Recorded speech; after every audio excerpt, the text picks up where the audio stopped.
Oke, selamat sore. Good afternoon, ladies and gentlemen. First of all, I want to say thanks to our God that gave us health and prosperity, and now we are a good condition in this time. In this time, I want to discuss about productivitas and quality. How to manage quality and productivity. Maybe do you know about quality? Because every company needs a quality and productivity in this company. Some people always effort to increase productivity and quality. We must choose a good condition and quality. Do you know quality and productivity? Okay, now I want to explain to you about quality for the first. Every company have effort to increase a quality, and then to face a customer, and then to get successfully in the future. This goal, what is this goal? This company, we should increase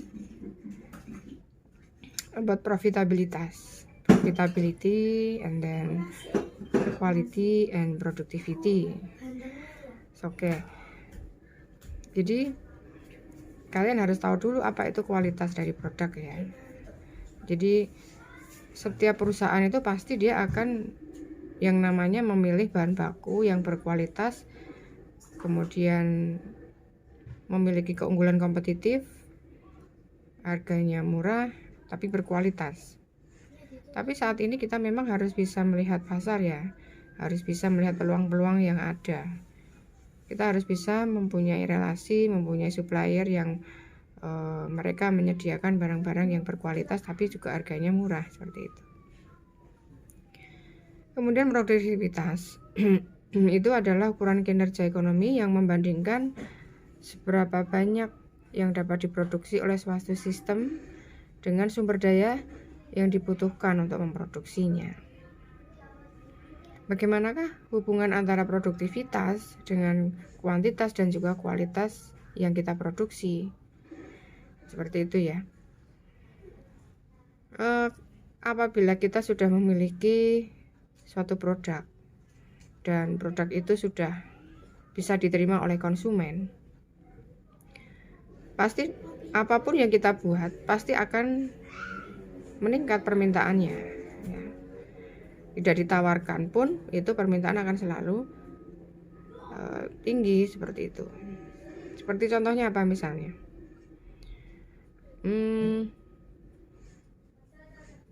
Kayak bisnis kuliner gitu ya. Misalnya ada singkong keju, di situ ada namanya minuman boba, ada juga yang jualan molen mini.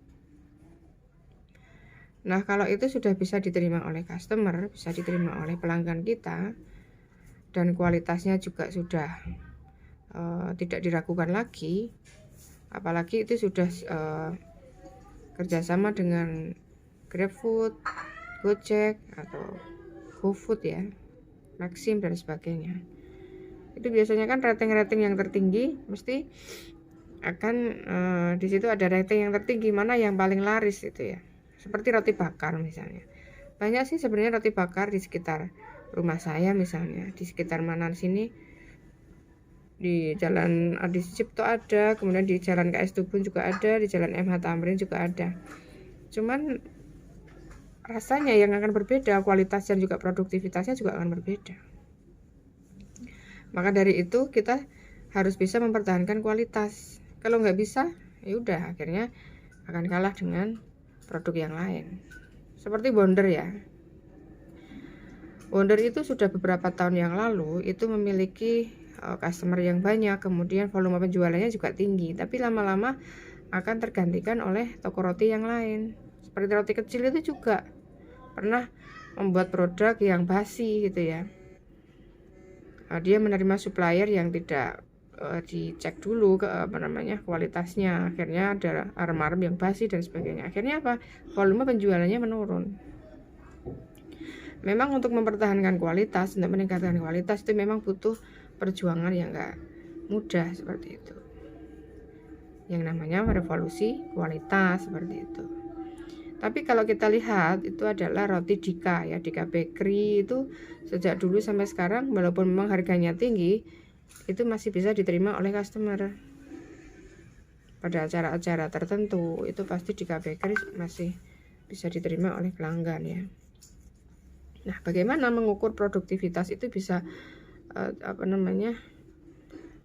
jumlah barang yang diproduksi itu benar-benar memang produktivitasnya tinggi atau tidak, kita lihat dari kualitasnya.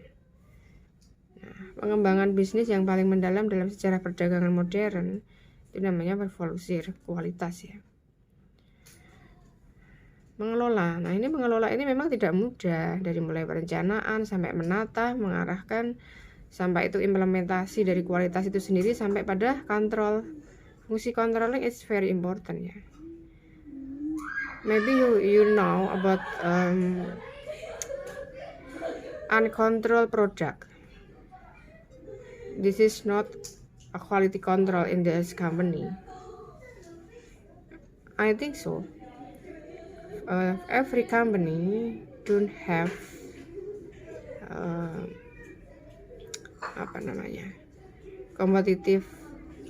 keunggulan kompetitifnya juga akan berkurang seperti itu. Maybe become fraud, maybe akan terjadi kecurangan, akan menjadi kesalahan-kesalahan. Jadi memang perlu adanya controlling di sini. Nah, alat-alat bagi manajemen kualitas ya, di sini ada value add ya. Fungsi-fungsi nilai tambah seperti yang saya ceritakan kemarin-kemarin ya. Seperti singkong dan ubi itu kalau kita jual itu 1 kilo hanya 5.000 sampai 10.000. Tapi kalau itu kita sentuh dengan teknologi yang modern, kemudian itu diolah dengan teknologi modern, akhirnya satu hari itu bisa diolah sampai 5 sampai 10 kilo ubi dan juga singkong. Dan itu bisa menjadi timus, bisa menjadi getuk. Dan rasanya pun juga tidak hanya seperti dulu ya, getuk yang hanya pakai gula Jawa seperti itu. Di situ ada rasa keju, ada rasa Oreo, coklat, keju dan blueberry misalnya. Nah, memang untuk kualitas-kualitas itu memang harus diawasi ya, harus diamati setiap saat. Di situ nanti ada value add apa enggak seperti itu. Nah, persaingan di sini yang sangat kita lihat ya dalam tren dalam manajemen produktivitas dan juga kualitas itu adanya ISO ya, ISO 9000, 2000, ISO 14000, ISO 9001, 2008 dan sebagainya. Jadi memang di sini manajemen kualitas itu memang penting. Baik itu di industri apapun ya. Seperti kita lihat di produk-produk itu ada top brand, ada yang ada label-label brand-brand seperti itu. Nah, memang perlu adanya rekayasa ulang. Misalnya kalau ada sesuatu proses bisnis itu mengalami kegagalan atau mungkin mengalami kerugian, memang harus adanya rekayasa ulang proses. Yang pertama adalah mengidentifikasi. Identifikasi dulu what is the mistake gitu ya. Salahnya di mana gitu. Kemudian kalau ada salahnya berarti kita harus evaluasi, diagnosis, kemudian menciptakan implementasinya seperti apa, kemudian dikontrol. Nah, menambah nilai rantai pasokan, kalau memang itu sudah menjadi bisnis yang besar, akhirnya menambah pasokan, kemudian bahan bakunya kita stok di gudang dan sebagainya. Nah, produktivitas dan juga kualitas ini sebagai alat untuk bersaing ya. Di sini ada inovasi, kemudian bagaimana perspektif jangka pendek dan juga jangka panjang untuk bisa memperbaiki sektor jasa. Sikap karyawan itu memang juga penting ya dalam sektor jasa. Karena karyawan itu seringkali merupakan jasa itu sendiri. Karena SDM is very important ya. Kalau nggak ada SDM-nya nggak akan jalan tuh perusahaan. Seperti itu. Bisa memberdayakan karyawan yang baik, bisa memberikan kepercayaan. Selain itu kalau misalnya ada karyawan yang sudah bagus dan dia sudah jujur seperti itu, kita latih mereka untuk menjadi seorang karyawan yang bisa bekerja lebih efektif. Terima kasih. Maybe you have any question, you can comment in my channel, and then you can ask to me, maybe in WhatsApp or at link and YouTube channel. Okay, I think this time is enough. Maybe you can open your at link and then in WhatsApp and my channel. So, and the conclusion in this time, it is about quality and productivity is very important, yeah, in the business. You can try in your business, maybe you can practice in your business about clothes, maybe about food and beverage, maybe, and you can see in channel YouTube to practice in your ability. So quality and productivity is very important in the company. This is about HRD, human resource development. It's very important.